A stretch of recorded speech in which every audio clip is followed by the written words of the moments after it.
And yes, we are live. Hello, ladies and gentlemen. Welcome to the latest episode of TechForge. I think we're up to number 11 at this point. Nice. Getting on up there. And so, I'd like to welcome you once again. I, of course, am Ned, your host. And I'm joined once again by Jason and Hunter. Hey. And so, this week, we're still largely in the fallout from the announcement of the Nvidia RTX series at Gamescom. And so there's not a whole lot of big news, but there is one big topic I do want to talk about that is related to that launch, specifically some of the commentary that was given after that launch. In particular, one article from Tom's Hardware that generated a whole lot of controversy. But before we get to that, let's actually take a look at some of the smaller stories this week. I say smaller, but they're still very important. The first one is the one that's been blowing up Reddit, and that is that a very intrepid enthusiast managed to get AMD's FreeSync technology working using an Nvidia GPU to render. And so I've got the original Reddit thread here, as well as a link to an article, which you will find down below in the description, to a PC World article from Brad Chacos that has the ever clickbaity title, "This Clever Trick Gets AMD FreeSync Running on an Nvidia GeForce Graphics Card."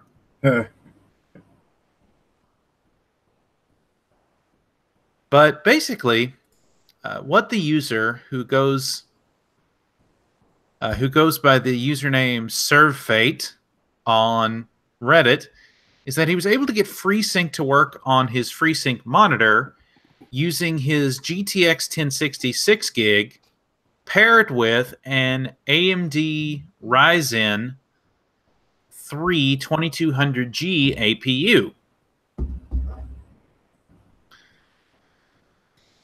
And so how he did it, he took his GTX 1060 and hooked it up to his first monitor, which is a non-FreeSync monitor, and then hooked up his second monitor, which was the FreeSync monitor, directly into his motherboard so that it was running off the Vega 8 integrated GPU of the 2200G. And in the NVIDIA control panel, he set the applications and games to force render with the 1060, and then had the Vega 8 GPU pass through the image to the FreeSync monitor.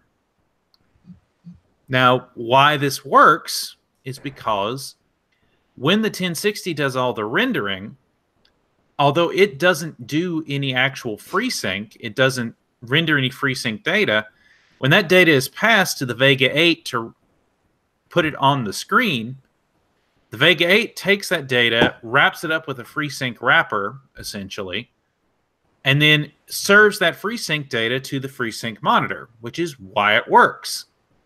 And there's been several YouTube tech tubers over the week who have managed to demonstrate this actually working. I know I saw Keith May from WCCF Tech TV's YouTube channel. Tim over with Hardware Unboxed and TechSpot published a video the day we're recording this. And it does indeed work. But it's not perfect. In particular, you're basically relying on NVIDIA's goodwill that they won't patch this out. I'm pretty sure they will if this gains some traction. Oh yeah. I doubt very much you'll see this trick with anything higher than a GTX 1070, but you could, in theory, run this with a 2400G, which really won't straddle your video card too much. So Interesting approach. I wonder if you can get this to work with, say, a Radeon card or a Vega card in tandem with a GTX card rather than the APU. Well, Yeah.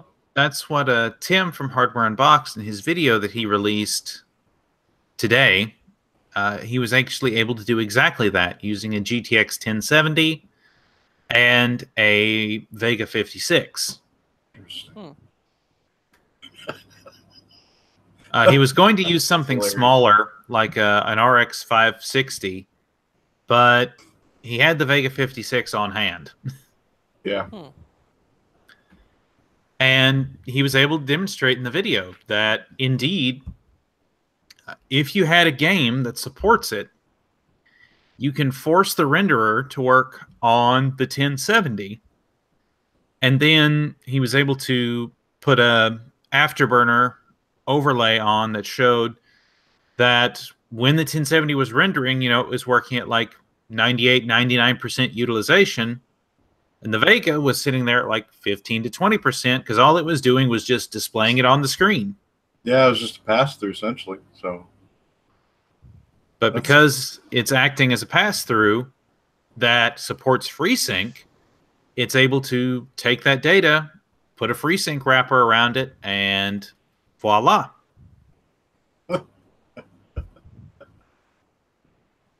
Bravo for creativity. Mm-hmm. This is pretty awesome. It's not every day you read articles like this.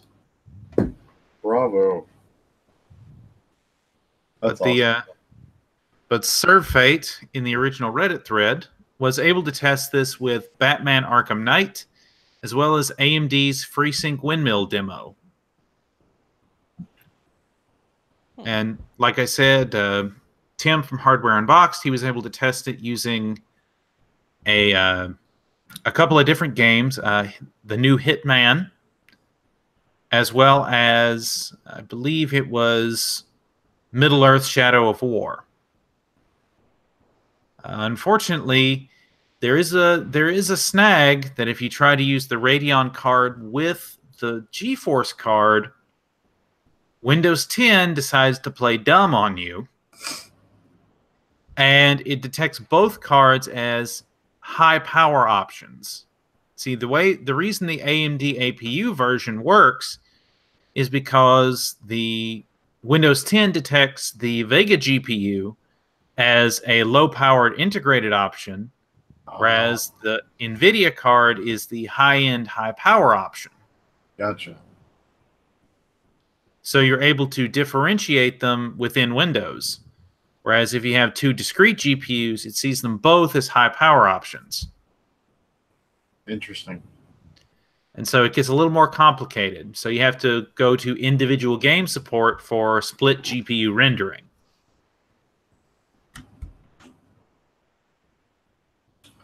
I'd like to see the data. I wonder how much revenue Nvidia actually makes on G-Sync. I imagine it's not much, considering its pricing structure. I have mixed feelings. I would like to see them, integrate with FreeSync, but then again, I wouldn't. So, I don't know. I mean, G-Sync serves a dual purpose for NVIDIA, right? It's not only just an adaptive sync technology that implements, the adaptive sync standard, but it's also a form of vendor lock-in. That's true. It's true. I think it's bad practice whenever you have to do any kind of vendor lock-in, but yeah, but as soon as I think my opinion on why they do that is they have to offset the cost of putting the circuit board in monitors, because it is a circuit board for G-Sync. I've seen it with one of the 24-inch, I think it was either Asus monitor or some other monitor, or Acer possibly, that you could buy that and buy the G-Sync kit, add-in kit from Nvidia, and then install it only in one model of one manufacturer. 24-inch is the only one that I've seen it actually work on that, and then they just discontinued that kit for some reason. Hmm. And then I guess because they wanted to lock in building G-Sync monitors, especially at other sizes, physical sizes, Mm-hmm. and I would imagine that they have to charge a lot to offset the cost of putting that circuit board in, or even building the circuit board and to put it in. But it just makes it to where certain gamers can't afford to pay $400 or $500 or $600 for a video card, and then adding the same cost for a monitor. I can't afford it. Like the cheapest one is, well, the cheapest one is if it's 24-inch. I'd rather have 27 because my current one is 27-inch, and that's like 400 or 450. It's like buying another 1070. Yeah, and I think that's the big problem is Yeah. G-Sync monitors. There is that G-Sync tax. Yep. Mm-hmm. And speaking of this, I actually want to take one of the stories that I had later in the list, but pull it up here because we're already talking about monitors as it is. And this just kind of illustrates the problem. And that's Acer just released their new 27-inch 4K 144 hertz HDR displays for gamers. And they're significantly cheaper than their counterparts like the Asus ROG Swift and the BenQ. I can never remember what they call theirs. Anyway, Acer released their new Predator XB series, which are 27-inch 4K 144 hertz HDR gaming monitors. But even in the pricing structure for those, you see the same G-Sync tax. And even though they are significantly cheaper than their competition, for example, the latest version of the ROG Swift 27-inch is almost $2,000, which is also 4K 144 hertz. This Acer is coming in significantly cheaper, but the G-Sync model, the Predator XB273K, is $1,299, whereas the FreeSync version, which is the Nitro XV273K, is $899. Yeah. Again, both are expensive, but there's a $400 price premium for the G-Sync version. Well, you also got to understand that FreeSync is just, from what I know of it, is just the display port. So it's just a port. It's not a whole circuit board. Right. So It's why I just think it's cheaper. Yeah, it's just AMD's implementation of the DisplayPort 1.4a standard. Yeah. If Nvidia could create, I don't know, I guess even with an HDMI port, HDMI 2.4 or whatever, in just the port, that would be or whatever port it is. I don't know what could be powerful enough other than, I mean, not step on the toes of DisplayPort if they can't, if AMD has like some kind of block on that or whatever. That would be a lot better, but it probably wouldn't be as smooth as the circuit board gives. One probably wouldn't support, may not support HDR. Um, so I understand why it's a lot. It's kind of like the uh, Apple versus non-Apple pricing debate. why has it got to be so much more on Apple? It's because of how it's designed. Just from my research and my opinion. Well, from what I understand, G-Sync's been around longer. Yeah. It when you're comparing the two, they're both pretty comparable at medium to high refresh rates. But it's when you get into the low refresh rate that things get interesting. G-Sync looks smoother and is a better experience at a lower refresh rate versus FreeSync. However, FreeSync is much less expensive, and it has far greater market adoption and vendor adoption. So I could both definitely. have their advantages, right? But I think if you're at RX 580 levels of performance, right? So that's like 1080p to low 1440p. It's a good experience, and it's very wallet friendly. But unfortunately, there's just not much at the higher end that's competitive from a price point, from a video card price point. So I think AMD's approach is better. What's that? At least not right now. I think Vega 56 and 64 still need to come down a little bit more. Yeah, and with before they'll be. I think with HBM pricing and yeah. To be honest, I don't think you'll see Vega on the market much longer. I think the smart play from AMD for that will be to take what Vega silicon is left and pour that into the enterprise, in particular their Instinct MI25 line, because that's where they're making their real money with that particular GPU. It's a compute monster, so I can definitely understand. But if you're still looking for a high-end FreeSync monitor, apparently Acer is also making 1440p versions of these monitors, the XV272U and the XF272U. The main difference being the XV has an IPS display and the XF has a TN panel. The IPS display is $499 and the TN panel will be $449. So if you want a 144 hertz 1440p FreeSync panel, Acer's got you covered there too. Nice. Oh, with support for HDR. Oh yeah, I definitely would consider that. Consider one of those two. I like IPS, so IPS is good.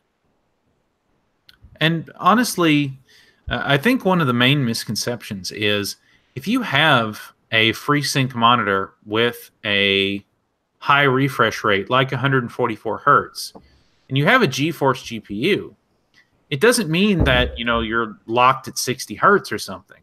No, it'll still refresh. It's just it's locked at 144 hertz. You don't get the variable refresh rate to try and smooth out the frame times. Okay.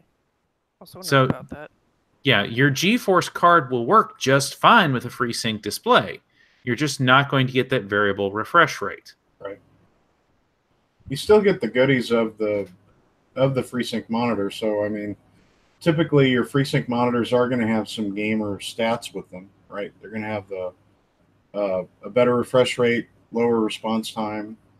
Typically, you'll have, better contrast and other monitor properties that are going to be probably a little better than your typical monitor would be. They're going to be more gamer focused. They just won't have that adaptive, sync technology that's compatible. All right. So we'll move on from monitors over to, some leaked benchmarks on Intel's latest Core i7 processor. This one's coming from Kit Guru. Benchmark leaks show Intel's Core i7 9700K overclocked to 5.5 gigahertz on all cores.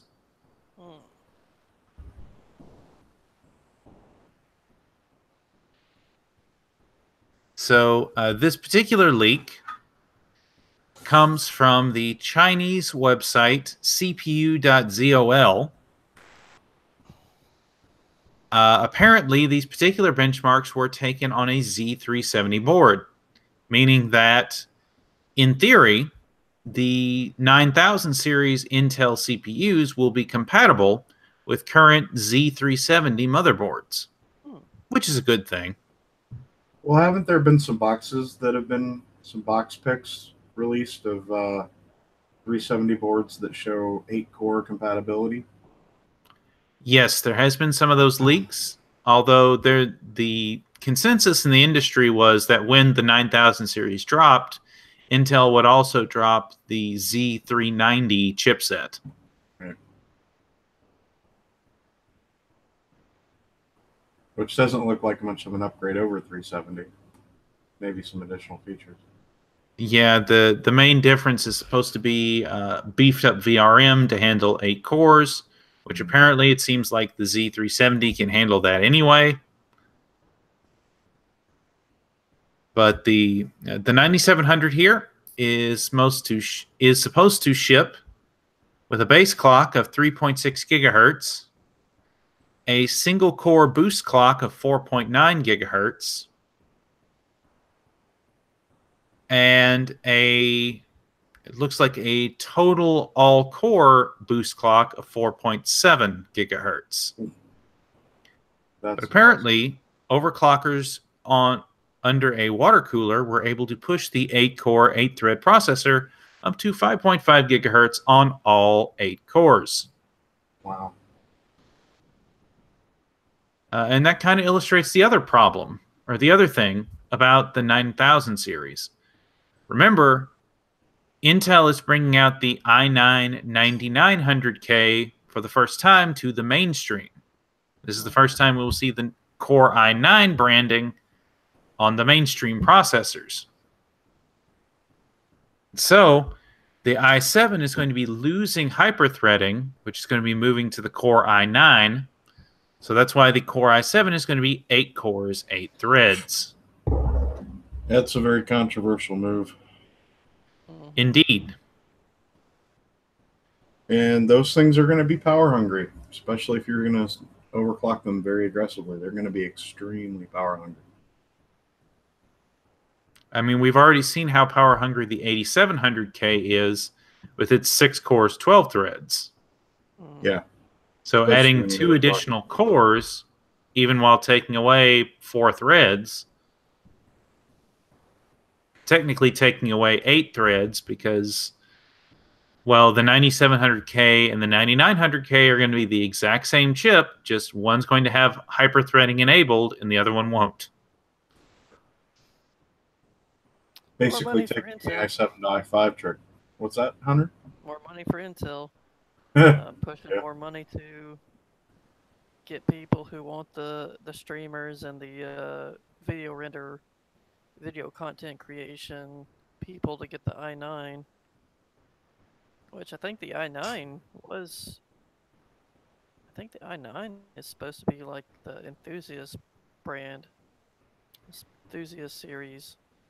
Bringing that to the mainstream, that's interesting. Yeah, that was push more people to pay that premium for the i9 if there's going to be a significant one. Yeah, the whole point of the Core i9 branding was that it was supposed to be the high-end desktop, right? Yeah. You know, you would have the Core i9 were the highest of the highest end. Well, bringing that same branding down into the mainstream chipset is an interesting move. But that means they're going to lose quad channel, right? Because the enthusiast series had the quad channel, so you have the four RAM slots here and 4 here, and then CPU. Right, but that was more chipset driven. That was more chipset driven than it was the Core i9 branding. Okay.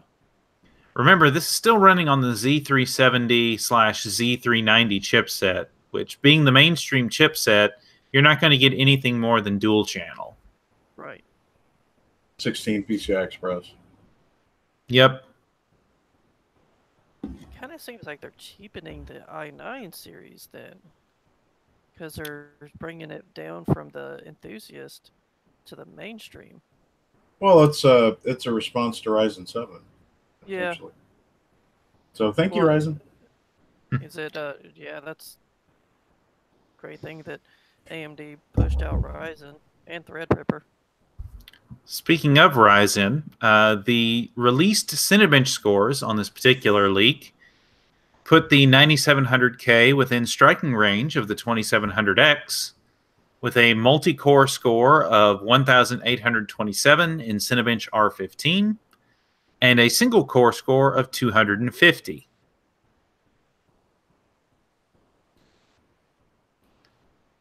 Well, it's not surprising. I mean, it's going to have, since it's got higher clock speeds, it's going to have the better single thread score. But they're finally matching core with core, so it's not surprising.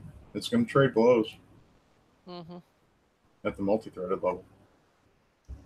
And with the current rumors floating around that Intel is supposed to be launching this in October, keep your eyes out that we could see more leading into 2019. I don't It know. Go ahead. makes me wonder what the next series is going to be. And that'll probably have to be on the 570 motherboard because they have to skip over AMD's 470. Well, given the timing, since it's coming out in October supposedly, I don't know if we're going to see like a 2800X. It'd be nice, but they've got Yeah. 7 nanometer just around the corner, so you'll see another architectural upgrade from AMD here. I'm a bit surprised they don't have the 2800 or in 2800X. I'm not, because their thinking is if you want something faster than the 2700X, they want to push you toward Threadripper in that Yeah. case. Yeah. Because they do have an 8-core 16 Threadripper. And, speaking of Threadripper, AMD has slashed the suggested e-tail pricing of its first generation Threadripper chips. The 1900X, the 8-core 16 thread one you were talking about, is now only $300. The 1920X is probably the best deal at $420. And the 16-core 1950X, the former flagship part, has been reduced to $720.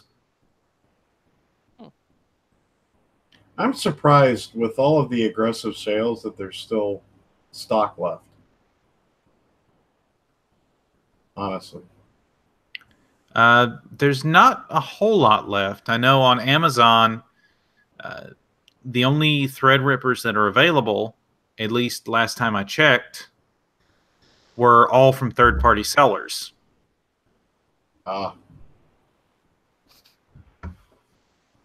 And, of course, they're all charging significantly more than the $420 MSRP.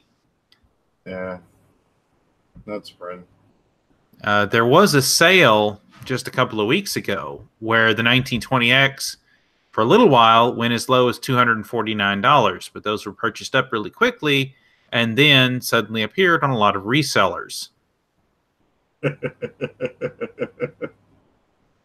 Who were probably had some experience with the video card market, finding deals and then overselling the cards. You know what I mean?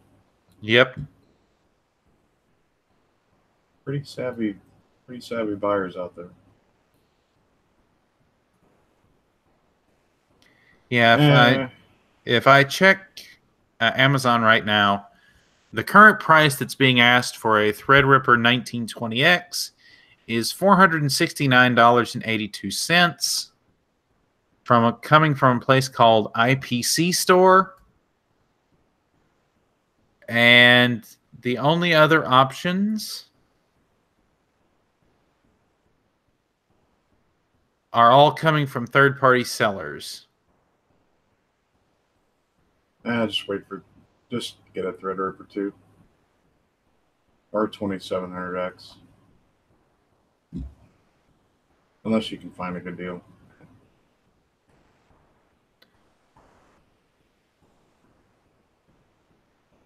Yeah, of course, with Threadripper, you do have to account for the platform cost. Yep. Even low-end Threadripper motherboards are typically between $250 and $300. Then you're buying 4 sticks of RAM. Yep. So that's going to run you about 500 if you're getting 32 gigs. So if you're getting basically, what, 4 8-gig sticks, I would think that'd be somewhere between $300 and $500. So yeah, you're about $1,000 into just the CPU, motherboard, and RAM. Yeah. If not more. But then 16 threads or 16 cores, 32 threads. Yeah, if you have the use case where you could use that for whatever productivity task you're doing. Mm-hmm. Obviously for gaming, it's complete and utter overkill. Yeah. But if you're going to be doing stuff like video editing and production, or high-end scientific work, or any kind of workstation task, or even just if you're running multiple systems virtualized, then the 1920X is a solid option, even with its significantly more costly platform. Mm-hmm. And even at its new suggested price of $400, it's going to be less expensive than the suggested retail price of its 2000 series counterpart, the 2920X, which is going to be selling for $649.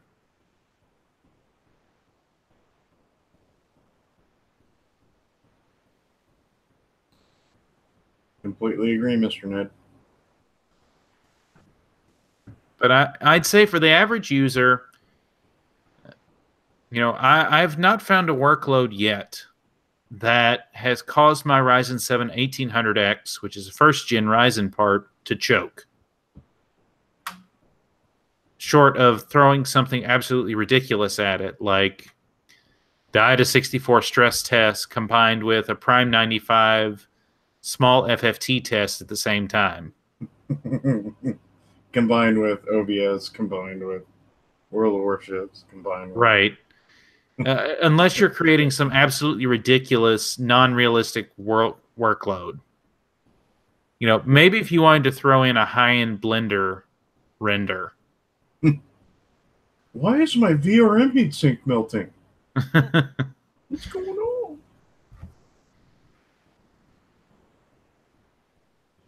Oh, let's see. What else we got here? Oh, yes. So speaking of AMD, this week we found out that AMD's Senior VP of Computing and Graphics, Jim Anderson, has left the company, which makes him the 4th executive to leave AMD in the past 9 months. I was sad to see that. I'm not sure. I don't think there's been anything released as to why he left. The only thing we have is that he went to become president and CEO of Lattice Semiconductor. That sounds familiar.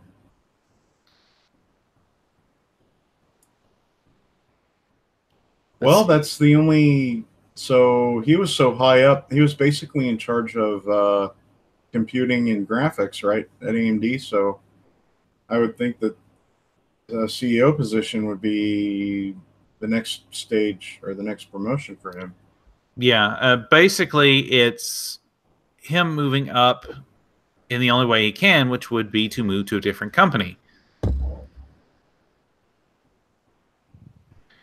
But, given the fact that he is the fourth executive to leave AMD in the past 9 months, the previous three being Raja Koduri, who moved to Intel to head their new graphics division, Jim Keller, and Chris Hook, who also went to Intel. Chris Hook was the marketing guy, wasn't he? Right. And so the fact that all of these AMD executives are leaving is slightly concerning. Well, so Raja, that whole move was just steeped in controversy. I mean, there was all sorts of leaked press about how he and Lisa Su had differing opinions in direction.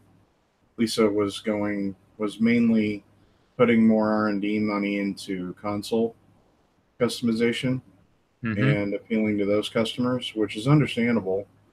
And Raja wanted to put more R&D into Vega because, in his opinion, it seemed like the Vega launch was half baked, and that was kind of apparent with the release product. I mean, it was a good product, but it was just plagued with issues. So, but then I think the Jim Keller move. Jim Keller seems so when you look at his resume, he bounces around a lot. So I wonder if he's the type of person that needs to work on a challenge. I really think he is. Given all the many things he has worked on over the years. Yeah. He's gone from AMD to Intel, back to AMD, back to Intel. I think he was at Apple for a while. So, and you're probably going to see him bounce around a lot. He's going to innovate wherever he goes. He's a great engineering mind. So I don't know if there's necessarily controversy. There might be. There might be. It might be the case that Lisa Su is just a hard person to get along with. Maybe she isn't. She seems very personable and warm in interviews. Under her direction, the company is back on track and prospering. I hope that graphics make a bit of a comeback with 7 nanometer. They definitely need it.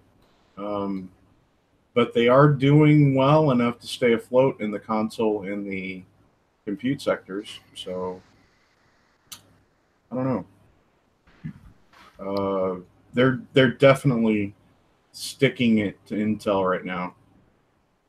And 7 nanometer, I mean, they're basically hitting on all cylinders with Ryzen. So it's good to be an AMD fan right now. Yeah, and we'll see where it goes. I don't think, given that modern processors basically require teams of literally hundreds or even thousands of people, I don't know if 4 executives leaving is as big a deal as is sometimes necessarily made out to be. But at the same time, when you have 4 different people in high-level positions leaving the same company in the period of less than a year, it does kind of make one wonder what exactly is happening. Yeah, I would think if it was in mid, I would think that if Ryzen was in mid research cycle, it would be really concerning. But considering Ryzen is in their effectively second generation, almost third now, I just think that there's not much left to tinker there with that architecture. They're probably good for another few generations now. So until AMD is coming out with their whatever's going to follow up Ryzen's architecture, there's just not. I mean, they're kind of in a what's the word? Holding pattern? I guess, Ryzen's in a good state right now, so it's a competitive architecture. Graphics needs a bit of a revamp, but we might see that with Navi or Vega 20 or whatever gets released at 7 nanometer. I'm expecting big things there, but I don't know. AMD's kind of in mid stride right now, so I don't know if I'm necessarily as concerned. It does seem controversial, though, like you say, for big time executives like that. But I don't know if it's necessarily anything to really worry about. Yeah, time will tell. This is true. All right, let's see. Speaking of GPUs, all the talk the last couple of weeks has been Nvidia's RTX 2000 series. And we have a leak here. This is reported by TechRadar. Nvidia RTX 2080 outperforms the GTX 1080 Ti in a leaked 3D Mark benchmark. This was leaked by Toom Apisak, who is known to be one of the more reliable leakers when it comes to overclocks and whatnot, benchmarks. He is a Thailand-based overclocker who claims to have recorded an NVIDIA GeForce RTX 2080 3D Mark Time Spy score that outpaces the NVIDIA GeForce GTX 1080 Ti by roughly 500 points, or about 6%. Now, that's impressive given that this is not the new Ti card, but the new 80 card. Yeah. In comparison to the GTX 1080 non-Ti, it's between 30 and 37% faster in 3D Mark Time Spy. Of course, 3D Mark Time Spy is not optimized with NVIDIA's new DLSS technology, so that means there's probably a significant part of the RTX 2080 that isn't even being leveraged. Well, I mean, you know that there's going to be a performance increase, or there should be, between generations. I don't know if we're going to see as big a leap from Pascal to Turing as we did with Maxwell to Pascal, but you know there's going to be a performance increase there. I'm just waiting for actual reviews. We're in an odd waiting situation here. People are just starved to see these cards get released and get reviews out there. I remember watching the Jay's 2 Cents video on should you upgrade or should you wait, and he said based on previous generations, every card is slightly faster than the previous card, and if this is 10% faster, but for the higher premium, it's not really going to be worth it unless you're using the RTX core, the tensor cores, and the ray tracing cores. So it's not really. It may not be a significant, worthwhile investment for gaming only. Right. Enough to do it. Maybe the next series, the 21 series, or whatever they're going to have after, might be a return to worth it for upgrading for gaming, which is what I see now. Is like 6%. Is that worth paying? I don't know. Was it like so much money? Well, and that's the thing. $600 or $700. And I think that's the logical criticism to be made here, is that yes, the RTX 2080 is outperforming its 1080 counterpart by 35%, but the 1080 costs almost 40% less than the 2080. Yeah. In fact, the 2080 costs about the same as the current 1080 Ti. And so if you're comparing apples to apples from a price perspective, you're basically paying the same price for a 5%, 6% performance bump. In which case, yeah, it doesn't look that appealing. Mm-hmm. It really doesn't. In fact, I've been seeing deals where the 1080 Ti is around 650 and the 2080 is around $800, right? So Exactly. Yeah. and the 1080, the GTX 1080, which is a very good part, is at 450. Yeah. Oh yeah. So I've been thinking about getting a 1080 because it's getting as cheap as a 1070 was when they launched. well, it's at the price of what the 1070 Ti's in this RP was. Oh yeah. Oh yeah. And in some cases, you can find deals sometimes where it's actually cheaper.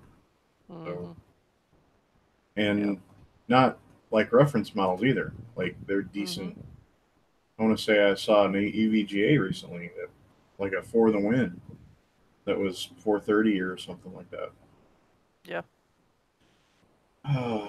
Yeah, price per performance, it's not worth it. Mm-hmm. Not right now. Now, in 3 to 5 years, when games start implementing ray tracing in significant numbers, oh yeah. And of course, at that point, we'll probably have the 3000 series. Probably. But We uh, should. the more I see, the more information that gets out there about the 2000 series, the RTX 20 series, the more and more I reach the conclusion that this is early adopter tech that, while is going to be a significant improvement over the 10 series, is not really going to be as huge an improvement as we've come to expect from Nvidia. Well, I mean, to their credit, it's a great technological leap, but Oh yes. most of the performance increase from Maxwell to Pascal was that huge process jump. They went from 28 nanometer to what, 16? Right. That is insanely huge. And the way they're making their performance increase now, it's not a huge process increase. I think I want to say they're going to what, 12? Yeah, 12 nanometer. 12 or 14. So the only way they're really increasing performance is by creating monolithic GPUs. So essentially bigger GPUs. Yeah, there's going to be some optimization within the CUDA cores themselves, and some looks like there's some additional cores in there too. But Mm-hmm. the way they're really getting their performance increase over Pascal is by physically much larger GPUs, and that's why they're going to be more power hungry Yep. than Pascal.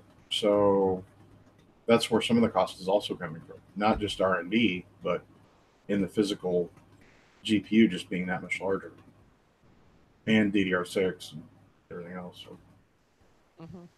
yeah, it's an interesting part from a technological perspective, but it seems like a transitional part. And now I've been reading and hearing speculation that they might be releasing a 7 nanometer variant of Turing. Wow. So now it's just speculation, and obviously Nvidia is not going to mention anything. But if I was Nvidia, I would be worried about AMD 7 nanometer,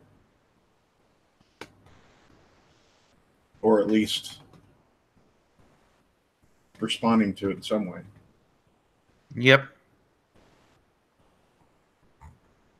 I don't know what the math is, but it going from, so I want to say AMD is currently at 16 nanometer. Is that right? Or are they at Yes, 14? for Polaris. I think Vega's at 14, maybe, I'd have or to check. 16. They're 14 or 16, but they're essentially jumping to 7, and that's huge. That's going to be like moving from 28 to 16, like both AMD and Nvidia did. So that's going to be a huge jump. So we should see some significant performance gains there for Radeon. Indeed, indeed. Well, jumping from the super high end with the RTXs, let's jump down to the opposite end. Intel is launching a new series of GPUs, a new series of CPUs, but we're not talking about the 9000 series. No, these are their new mobile processors, the Whiskey Lake-based U-NY series for mobile.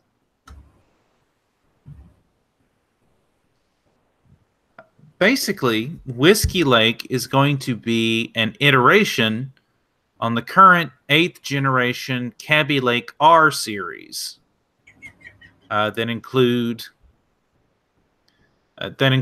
some of the better known CPUs in the line, such as the Core i5 8250U, the Core i7 8550U, and the Core i3 8130U.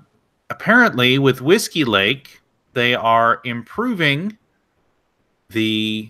not just the thermal output, but also they are reducing the thermal envelope down to 15 watts. That's impressive. Hmm. They're quad-core parts. They are indeed all quad-core parts, all except for the i3 8145U, which will be 2 cores, 4 threads. But these are basically going to slot in above the current 8000U series.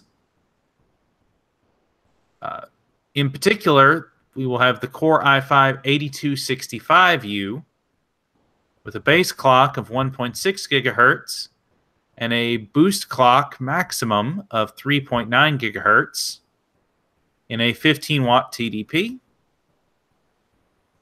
And the Core i7 8565U with a base clock of 1.8 gigahertz and a max turbo boost frequency of 4.6 gigahertz, also in a 15-watt TDP.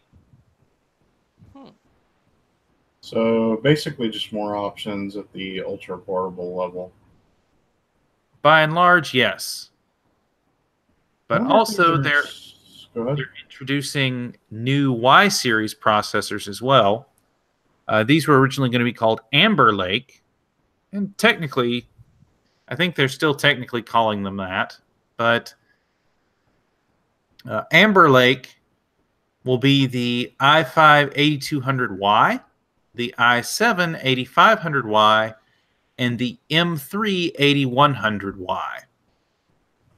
And these are all going to be 2-core, 4-threaded parts that have operating frequencies of 1.1 to 1.5 gigahertz with boost from 3.4 to 4.2 gigahertz. And these are basically designed for super light, super thin and lights, or tablets. So this is interesting. They use DDR3.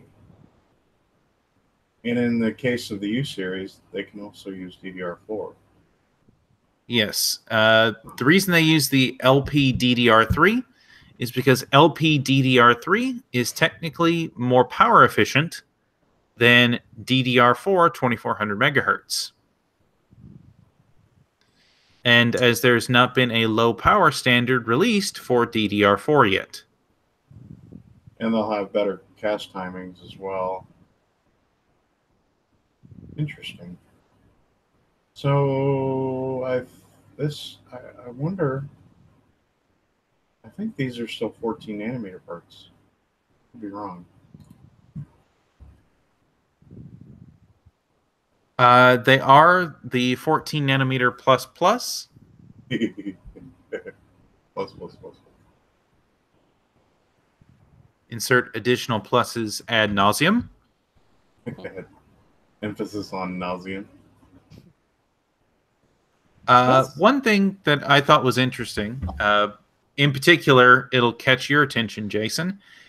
They put in their marketing materials for the new U-series processors Play popular games on the go, including World of Warcraft, Battle for Azeroth, and World of Tanks.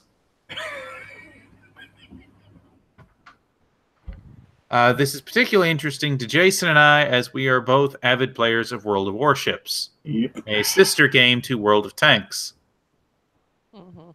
Which you don't need much to run World of Tanks. World of Warcraft, World of Warships. You can do just fine, medium detail settings on an integrated GPU that's fairly modern,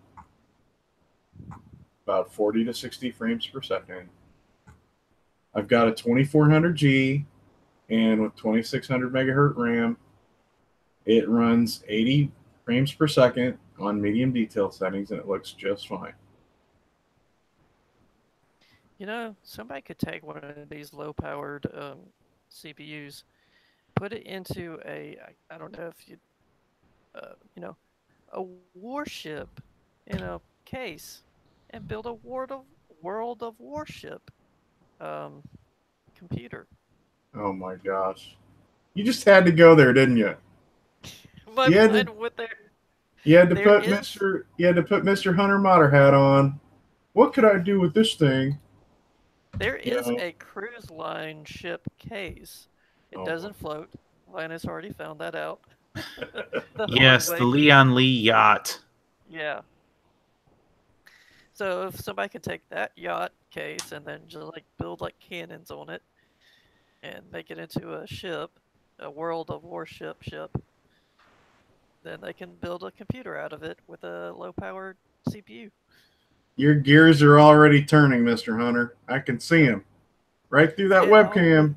And all we need is the GTX 2050 or 2050 Ti.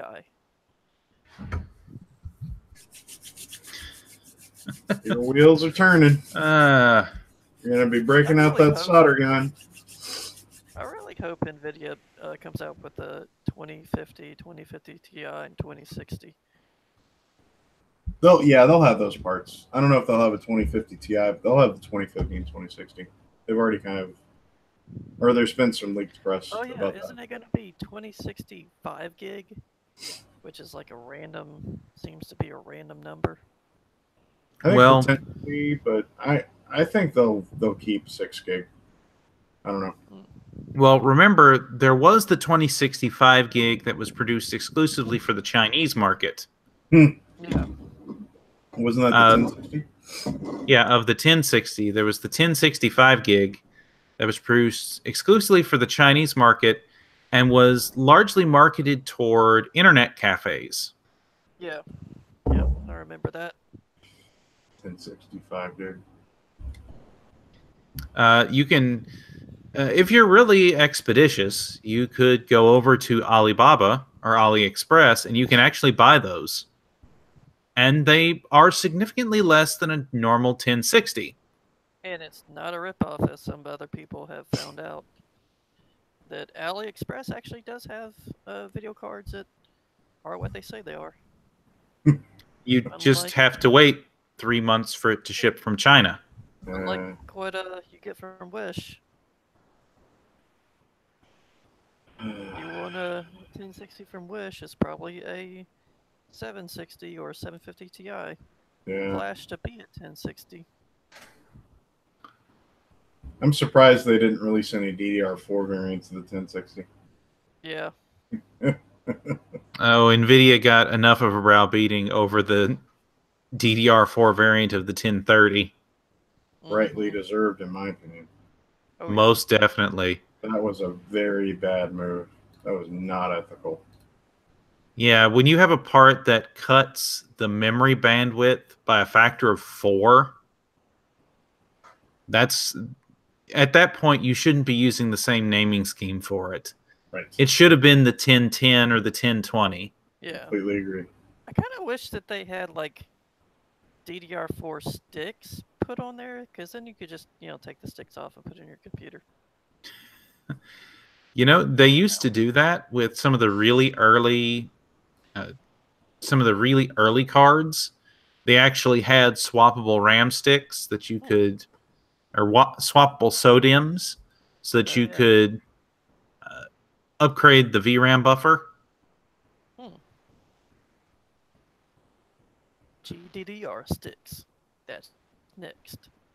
Mr. Hunter's Probably going to not. break out a soldering gun. I don't even know one. I'll have to go buy one. He's going to be breaking out a soldering gun. And a Dremel at some point. Doing a little video card surgery. Speaking of video cards, the big topic I wanted to talk about, you know, normally this isn't a show that's devoted to internet drama, but given the site this happened to, and given the overwhelming discussion that has happened in the tech community about it, I think it is important we do at least look at the story and talk about it. And that is the article that Tom's Hardware published called Just Buy It, Why Nvidia RTX GPUs Are Worth the Money. This article was published by Tom's Hardware in direct contradiction to a previous article they had already published entitled Why You Shouldn't Buy Nvidia's RTX 20 Series Graphics Cards Yet. This article, when the Just Buy It article, when it went up, was roundly denounced by a number of tech YouTubers and several other publications who pointed out that the arguments in the article were, I believe the term Gamers Nexus used was nonsensical. Completely agree. And that was the nicest term he used.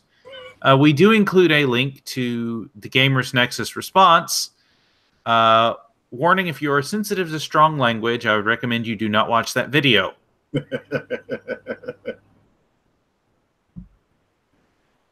It's completely irresponsible for a tech site as well renowned as Tom's Hardware to come out with something like that. Very irresponsible. Because there's going to be people that read that article and they won't read anything else, and then they'll go plop down $1,000 on a GTX 2080 that's way overpriced and not wait for any reviews. And that's, oh my gosh, that's totally unethical and irresponsible for that website to come out with something like that. But 6%. Now, to Tom's credit, they did put at the beginning of the article a note that said, as with all of our op-eds, the opinions expressed here belong to the writer alone and not to Tom's Hardware as a team. This article is a counterpoint to Derek Forrest, who wrote the other article, Why You Shouldn't Buy NVIDIA's RTX 20 Series Graphics Cards Yet. We encourage readers to check out both articles, form their own opinions, and share feedback in the comments section below. And oh boy, did they. Good. I'm glad. Because that's the type of response I would hope that an article like that would garner. So I am glad that Tom's Hardware did post that at the beginning of the article, but still, I just think it's irresponsible. Yeah. I'm glad beyond words that they're getting that kind of response. Well, there are people, and I know at least was this way. As soon as the new series of video cards come out, bam, he's on it. So there are people. I mean, even Intel fans are. Some Intel fans are that way. As soon as the new CPU drops out, well, I gotta sell my current one and then get the newest one. So I can see some people would jump on the new one. Oh yeah, and of course, early adopters, bragging rights, and then small YouTubers would of course buy it to review it on video. I'm sure there's some that will find some back channel ways of getting one early so they can get some reviews done. Yeah. But apparently, this article served to highlight some tensions within the company that apparently had been boiling for quite some time. Within Nvidia? No, within Tom's Hardware. That's interesting. This comes from Tweaktown, so take it with a grain of salt, as you will. But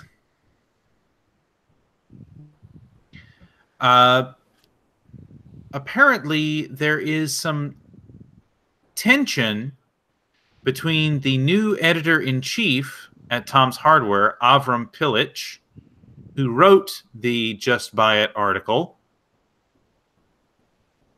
and some of the senior staff at Tom's Hardware. For those who aren't aware, Tom's Hardware was originally founded as a site that had two separate divisions, one in the U.S. and one in Germany. Mm-hmm. The German website, tomshardware.de, is now a totally separate entity from tomshardware.com, as tomshardware.com was purchased by Perch Publishing, which is the entity that also now owns Anantech. Oh, really? Interesting. And so, several of the previous veteran writers for Tom's Hardware have jumped ship, because in the era of Tom's Hardware 2.0, apparently the site's strategy has changed. Okay. Rather than being them publishing content that they feel would be appealing to the tech enthusiast community, the internal team at Perch is deciding to, rather than breaking new stories, instead to basically become, well, what some would call a click farm, but they would, quote, rather identify trending topics and then quickly build content to match those trending topics. Which, like I said, in the old Web 1.0 and 2.0 days, we would call a click farm. So if I think this through, that would be good for getting short-term gain or getting quick hits. Probably get them good ratings or good flow through with initial readers, but I can't see that establishing much of a I guess what am I trying to say? I can't see that establishing much of an identity. I would think that a more traditional approach to journalism would be better. Well, apparently, this has already been they've been kind of doing this already with some of the other Tom's sites, the Tom's Guides site, which was always more of an enterprise and IT focused site than Tom's Hardware. But if you've read Tom's Guide recently, it's definitely been much more, I don't want to say clickbaity, but there's shorter articles, there's lots of listicles, and lots of links to other links to other links. No, I haven't read much on. It's been a while since I've read a good Tom's Guide. But apparently, this new Tom's Hardware 2.0 formula has not sat well. In particular, one of their key editors for the American site, as well as the editor-in-chief of tomshardware.de, which is a licensed spinoff of Tom's Hardware Germany, Igor Wasilek, said in his response, quote, "With this attitude, the interim editor-in-chief also contradicts my very personal work. since I was directly involved in the launch article. Who is to believe, this is translated from the German, who is to believe the hard-won results after so much advertising balsam? He's ball. Anyway. So basically,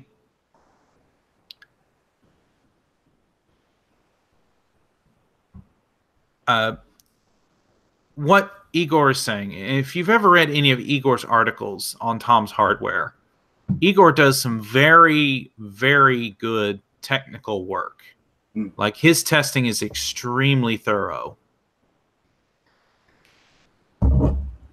Some of my favorite articles before Tom's went this direction was every quarter they would have the challenges where they would be given a price point and they would try to build the best PC they could at that price point. And Igor's was always did a very good job of giving his analysis of why he chose particular parts over others. And, well, where did all that noise come from? I'm not sure. Okay. Anyway. He always did a very thorough job of making sure that his reasoning for everything was made very well known. And there was a reason why he won a lot of those. But apparently, good.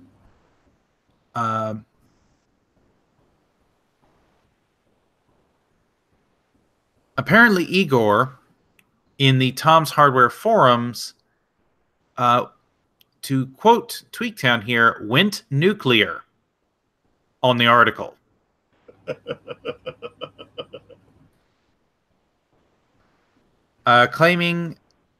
Making more claims to Avram's inexperience and even a potential breach of contract related to the German site's licensing. Okay. Wow. Both comments were scrubbed by forum moderators later, but there was a second round of infighting at the media company, and apparently a disgruntled moderator later enabled both the posts again for public viewing before issuing a public statement and resigning his position. Okay. So, this is getting good. Basically what we are seeing from Tom's Hardware, and it makes me sad, is we are seeing a war for control that is the result of some very bad journalism. And that makes me sad because Tom's Hardware was one of the very first tech hardware sites that I started visiting on a regular basis. Me too. To learn about hardware and to interact with a community of people who enjoyed hardware.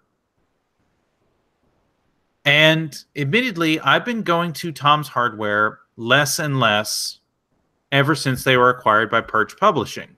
Mm-hmm.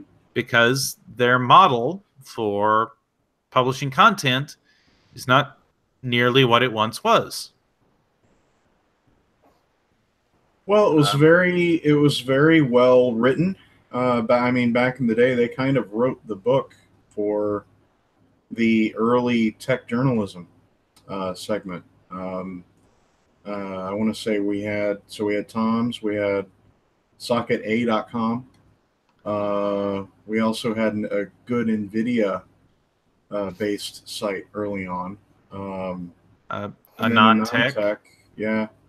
And they kind of wrote the book on good, thorough, well-written technical articles about enthusiast-level hardware. And it's kind of sad. I do the same thing. I mean, I still kind of go to those sites, but not as much as I used to, because there's more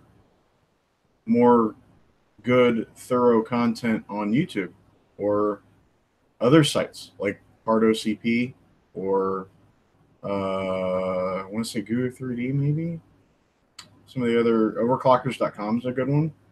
But I use Google mainly to look for reviews, but most of the time I'm just referencing YouTube, honestly, because Yeah. the tech tubers on YouTube are thorough and straightforward and easy to Mm-hmm. follow, and in my opinion, they're trustworthy. So it's kind of sad, but when they decide to go down a clickbaity or trendy uh, style of journalism, I kind of agree with you, man. Like, it's pretty ridiculous. I feel for Igor and the types of journalists that he represents, because I've read some of his articles and they've been entertaining and good to read, especially a lot of those contests. I miss those contests where they would build systems at like specific price points, Yeah. for like $500 to $1,000 and stuff like that, and they try to like outcompete each other. Those are great reads, man. Like, I Mm-hmm. appreciated when back in the day someone would build something other than an i5, because for a long time it was like you get the i5, you get the mid-level Nvidia part, and you're pretty well good to go. It was kind of nice to read when people would build like an FX system instead of an i5, Mm-hmm. or maybe put a Radeon part in there. You know what I mean? Yeah. Just to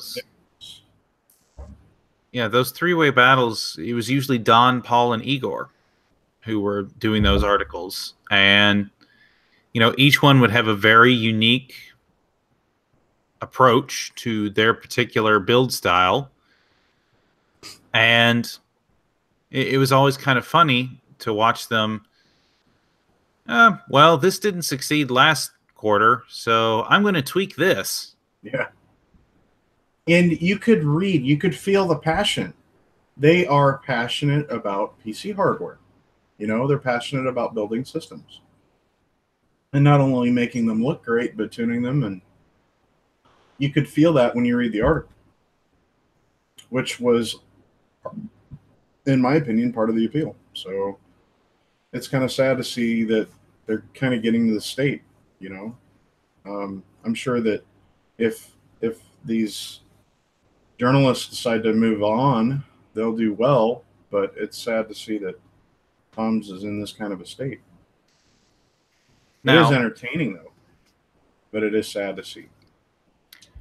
yeah, and the thing is, part of why I decided to kind of bring this as a topic is I read PC World. PC World's another one of the places where I started, and while they tend to take a more generalist view of things, I really appreciate Brad Chacos and his writing, and he decided to take on the devil's advocate role and write his version of the Just Buy It piece. But his is actually, if someone was going to make the argument that it would be worth it in some cases to pre-order something like the RTX 2080 Ti, he actually goes through and gives some very valid reasons for doing so. Yeah, I appreciate Brad's approach usually. He basically takes, I think, what Avram was attempting to do and does it right.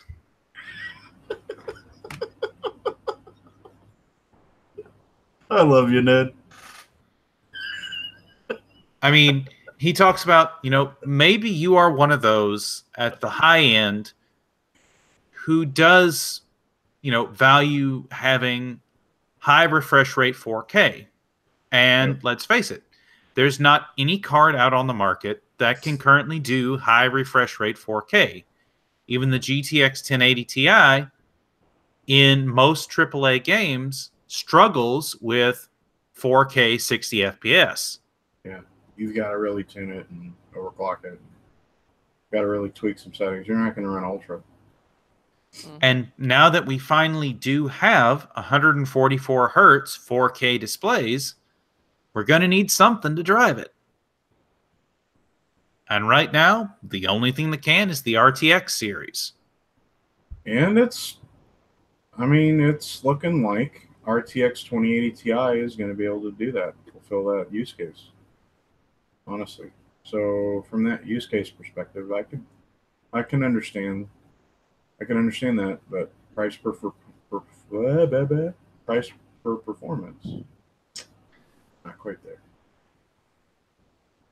Yeah, and he makes some other points. One of the more interesting ones that I hadn't thought about, but in a lot of nations, if you pre-order something, you can return it for any reason whatsoever within 30 days. Now, that's not true in the United States, but in some countries it is. Now, think about if you were in one of these countries where you could return it for any reason for up to 30 days, and you knew you wanted to test this thing, then it would make sense to pre-order it ahead of time. Yeah. Because you don't know what day one availability is going to be like. Right. Now, again, I'm not advocating any of these things. I'm just presenting these arguments the way Brad did. And I think, his entire discussion, the entire time he's going, every fiber of my being says never pre-order. But there are some very specific reasons why you would. Yeah.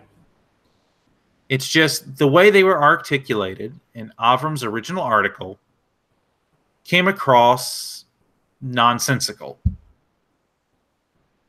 And I don't know if that's due to Avram's lack of knowledge, if it's just that's the way his particular writing style is. I don't know. But it just seems to me that Mr. Pillitch basically committed journalistic suicide, whether he intended to or not. Well, you never intend to commit journalistic suicide or job suicide, but it happens.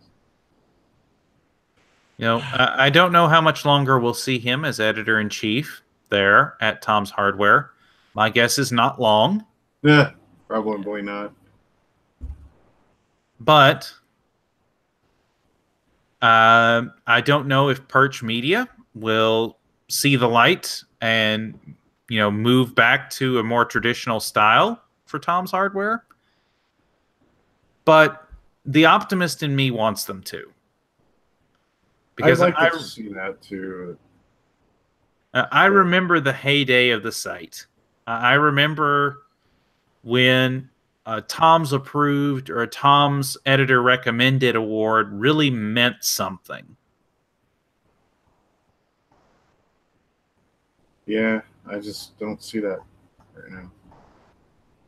I guess it comes down to whoever's controlling the content, but if it's above editor-in-chief level, which it could be, I mean, we don't know what the management style is or management philosophy is beyond editor-in-chief, but it'd be nice to see them go to more of a traditional journalistic approach like they have in the past. I just don't see that happening. I mean, maybe Tom's needs to consider expansion into other venues. I don't even think Tom's has a YouTube channel, do they? I don't think so.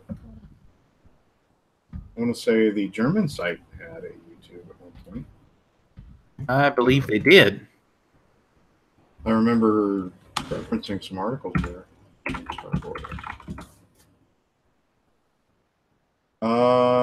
They do have a channel, in fact.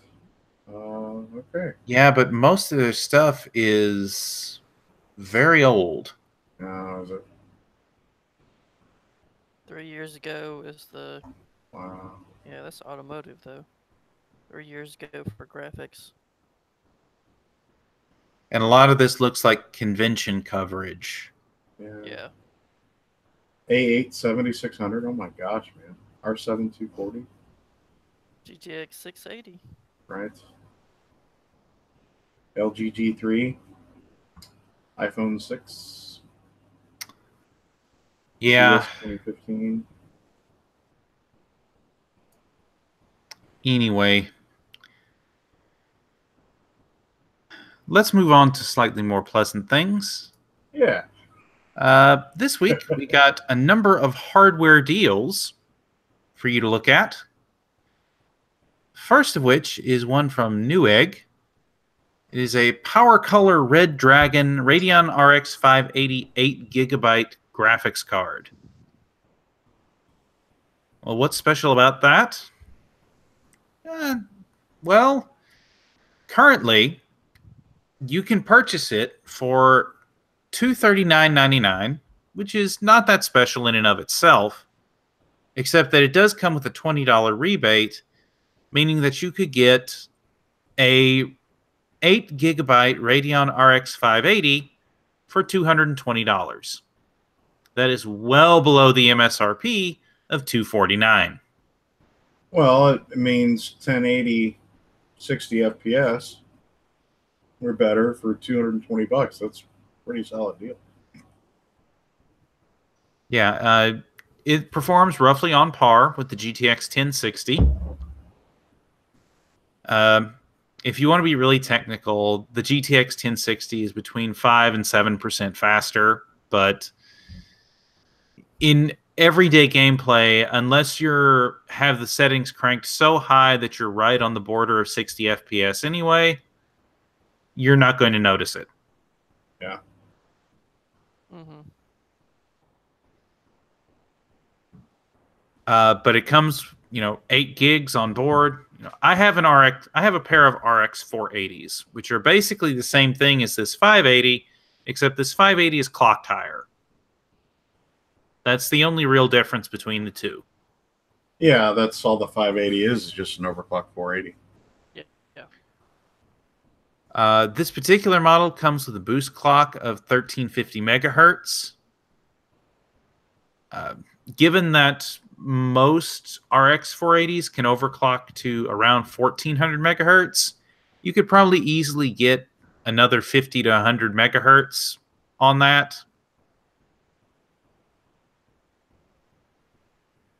This particular model comes with 3 display ports, 1 HDMI, and 1 DVI-D connector. So, if you're looking for a solid card for 1080p, you really can't go wrong with the RX 588 gig. And to sweeten the pot, AMD is currently throwing in a deal where you can get 3 free games with your purchase. Those 3 games are Assassin's Creed Odyssey, Strange Brigade, and Star Control Origins. Ooh. I need to pick up that. Because I just picked up that Vega 56. I need to do that. Yeah, you should see if that comes with that deal. It does. Yes, you should. Good. That's a pretty good deal, man. $220. 3 games. That's pretty good. Yeah, so if you're looking for a solid 1080p card and you've got about $200 burning a hole in your pocket, there you go. Let's see. If you're looking for solid storage, there's another Newegg deal that I have here. This is for a Team Group L5 Lite 3D NAND SSD, 480 gigabytes. It's a 2.5-inch drive. It is $65.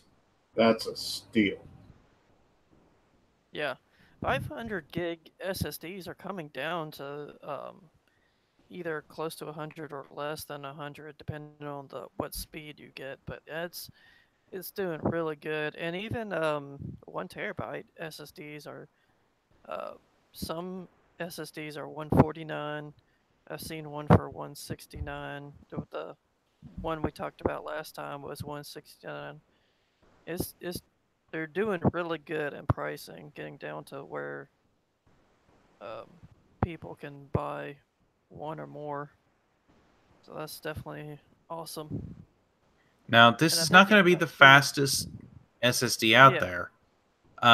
It has a max sequential read of 470 megabits per second, or megabytes per second. and a max sequential write of 420 megabytes per second. But at $65, this is still going to be a solid upgrade option, particularly if you're stuck in with, say, a laptop with an old, slow 5400 RPM hard drive. This is going to be miles faster than that. Oh, yeah. Oh, shoot. This would be perfect for a PlayStation 4. That's a steal. Yeah. Yeah. A 480 gig drive at $65 is an absolute steal. Because PlayStation 4 has a 5400 RPM 500 gig hard drive, and this would be a lot faster. Yeah, this... So there you go. Another use case. Speed up your PS4. So I think 7200 RPM hard drives are 170 megabit per second. So 5400 That sounds RPM, about right. probably 142 or so. And this is 400, at least 400 and something. That's awesome. Yeah, I bought 3 Samsung 960 EVOs in the last 2 weeks. I wish I would have seen this deal, honestly. I would have picked this up instead for one of the builds. Yeah.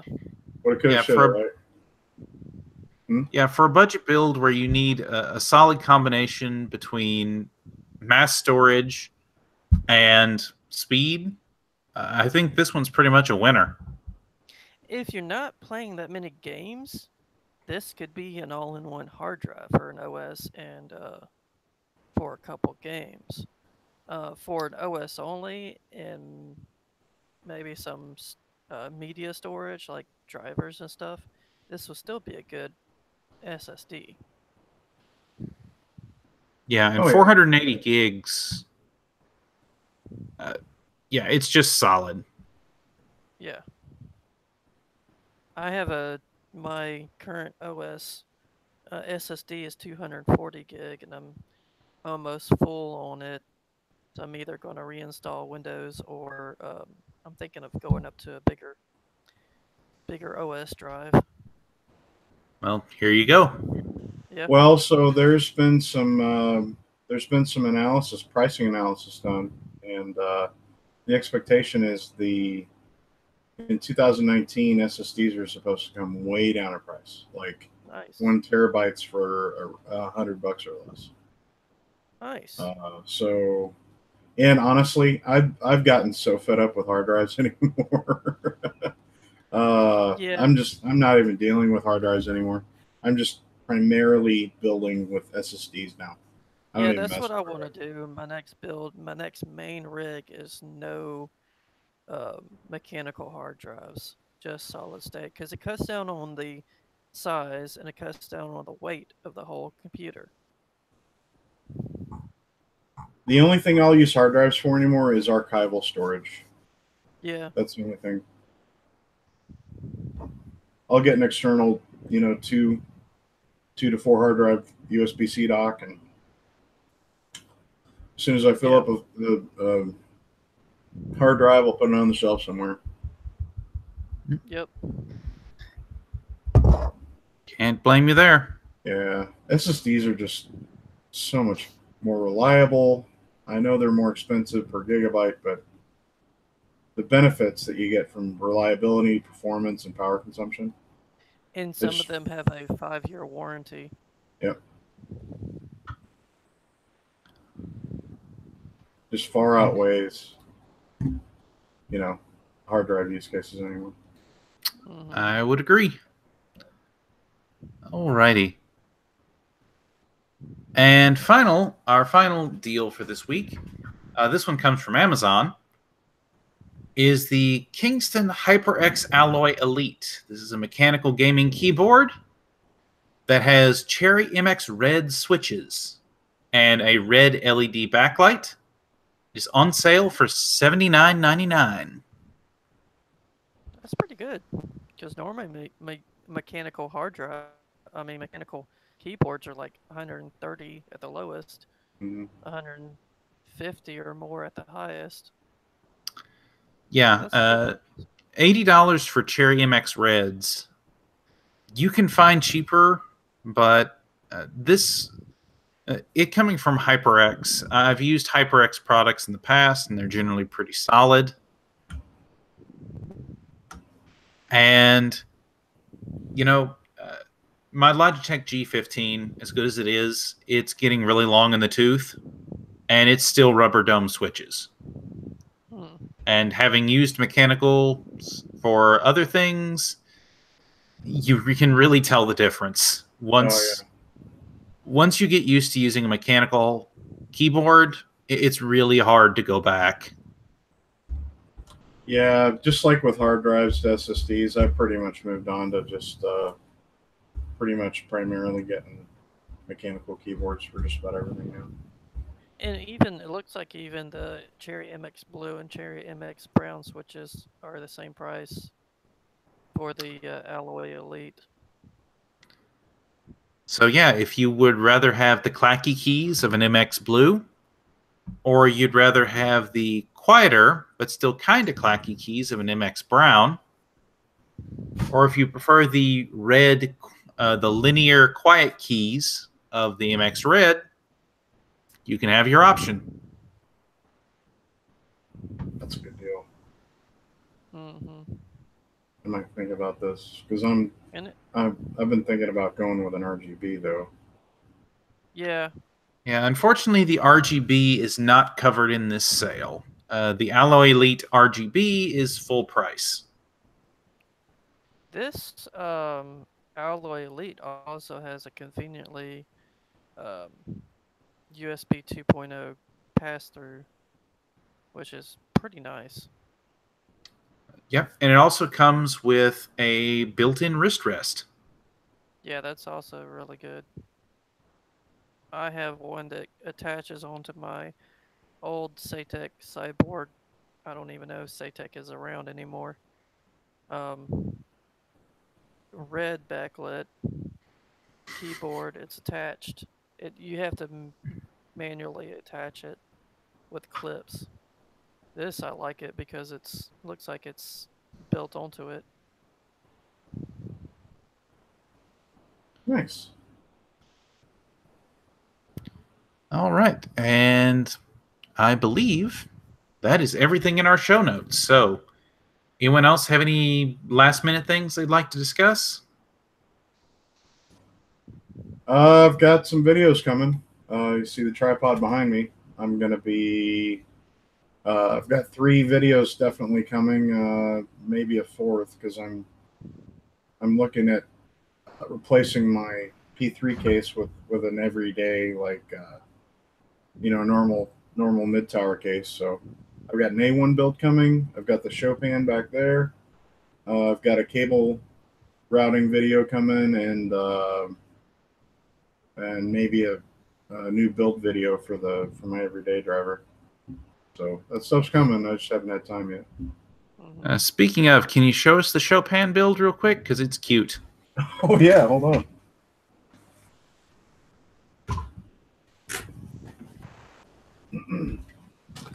For those not familiar, the case in particular we're talking about is a mini ITX case that is very, very tiny.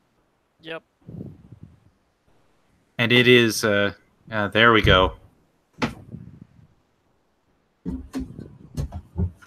It's a perfect land box. So I've got the sides of the case off, but this is a 2400G. It's going to have 16 gigs of RAM and a 500 gig SSD. Pricing wasn't too bad, but this is the case here. Now, with the Wraith Stealth, if you see the protrusion here, I actually had to mod this heatsink a little bit by taking off. There's a decorative AMD shroud here. To get this to fit with the side panel, there's a little bit of protrusion. I don't know if you can see that or not. Is that enough to fit over it? This Wraith Stealth cooler is pretty impressive from an acoustic standpoint. Thermally, it's okay. I think it's just mainly because the chip runs hot since it's not soldered. It uses standard tin. But there's barely enough clearance. Like there's a a few millimeters of clearance, and it's a very quiet fan. Honestly, I've been very impressed with this little build. It's extremely quiet. For it's okay at 1080p gaming, not great, but it's okay. You can kind of tweak it for just you know stock performance. It's not bad, but this form factor, this case, I'm very impressed. It's very solid build quality. When it comes to cable management, it's super easy just to tuck the cables up and out of the way. You'll see here, I've got the SATA power and data cables kind of tucked out of the way. I didn't have to use any cable ties or anything. Everything is very neat and very easy. Like the panels are a little hard to get on and off. I don't know if that's just because of the way I've got the cables tucked in. There's a lot of cables here for the front panel I/O and the integrated power supply, but it just works. Very solid build quality. Have you thought of if sometime later you could put in a mini ITX 1050 Ti? Because I've seen some like the MSI where it's really tiny and it has like the two fans on it. It's smart putting into like small cases like that. Well, I'm not going to do that in this case. Okay. So this is for my kids, and the reason I had a specific reason for going with something this small for them, and that's just because of their silly desk. But I have seen where modders have basically dremeled this section here and created a space for a low profile card. It's hard to get there's not really an allocation for a low profile card in here. Gotcha. You're basically limited to the onboard video of whatever chipset you throw in here. That's part of the reason I went with a 2400G. It was just like the best balance for price and features. They weren't limited to just a quad core kind of thing. They had a decent GPU and 8 threads. If I was looking to get something with where I wanted to add a GPU later, I would just go with a slightly bigger case. So that's one reason I'm going with the N1A1 case for my backup gaming system. I'm going to be so that video, the spec list is basically a R5 2600, an RX 580, a 500 gig SSD, and so I've also got 3 Polaris RGB fans that are coming with it. It has an integrated 600 watt power supply with cables that are just the right length. So that's primarily why I went with that case, because it's an ITX case, but it's small enough to where it allocates for full length video cards, and it's not a huge case either. Some of those cube cases like the Node 804 get pretty large.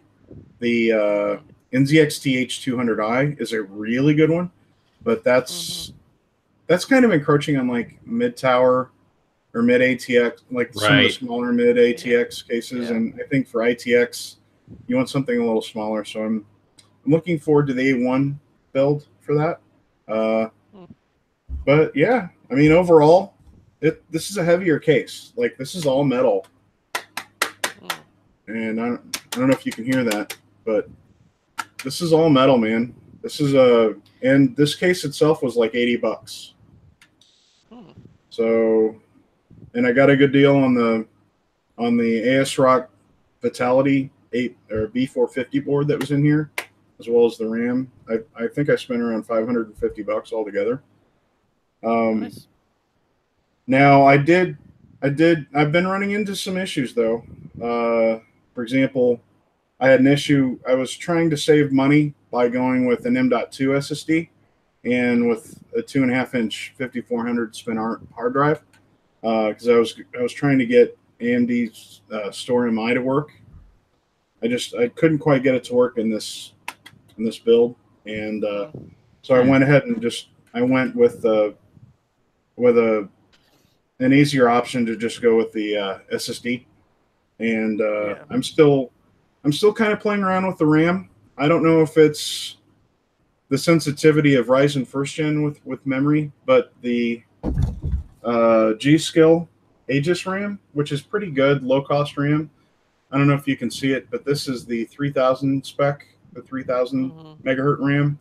The best I can get it to run at is 2600 megahertz, and since this is an integrated Vega, it's already kind of memory starved.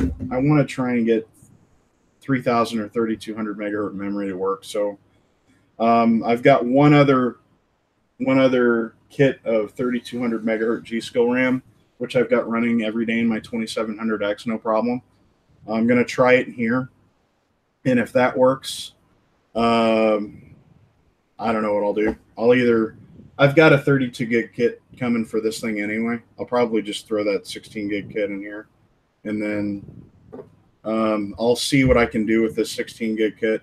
I'll try and get it to work in either the A1 build, or I'll definitely troubleshoot it in 2700X to see what it's like. But hopefully I'll find a use for it. If not, I'll probably just sell it somewhere or keep it around. I don't know. So yeah, it's pretty close to being done. I'll tear it down for the video and then build it again. I think I've built it like 3 or 4 times already. Hey, practice makes perfect. Yeah. Honestly, though, this has been a pleasure to build in. Like, it hasn't been, unlike some of the other small form factor builds that I've kind of cut my teeth on. This has been very, very straightforward. Other than the storage issues and the RAM issues, like building in this case was very easy. Cable routing was easy. I mean, I was kind of worried about pushing some of the cables back, but yeah, man, pretty happy with the build. Very cool. All right, Hunter, any last minute words? No, I'm still waiting on deals for components for the Dell build. I'm more excited about that because it's a regular orientation of the motherboard versus an inverted layout of the HP case. And there's some issues with the HP case that I've had or getting stuff to work in there. I might work on it later, work on the HP case later, but I'm looking forward to working on the Dell build at some point. I like the Dell build better because in the front it has a mesh front versus a solid front, so that's good for airflow because it's limited airflow anyways. It only has one 80 millimeter fan currently for exhaust because it's a business grade. I just have to do some modifications to make it a little bit better for airflow. And I like your thoughts about your Dell build, man. Thanks. All right. Well, definitely be excited to see that once it comes to fruition. In the meantime, I believe we've exhausted our time. So thank you, everyone, for watching. If you've made it this far into the video, I appreciate you tuning in to us. Join us next week as we discuss more hardware. Of course, you can find the links down below to all the articles we've discussed. You can also find links to all of the CrossForge Gaming social media, our Facebook, Twitter. You can find links to other YouTube videos, and just in general, find all kinds of our great content. Of course, you can catch us on Twitch most nights of the week. I've been Dynamo Ned. This has been TechForge. And remember, when life gets you down, forge on. Forge on.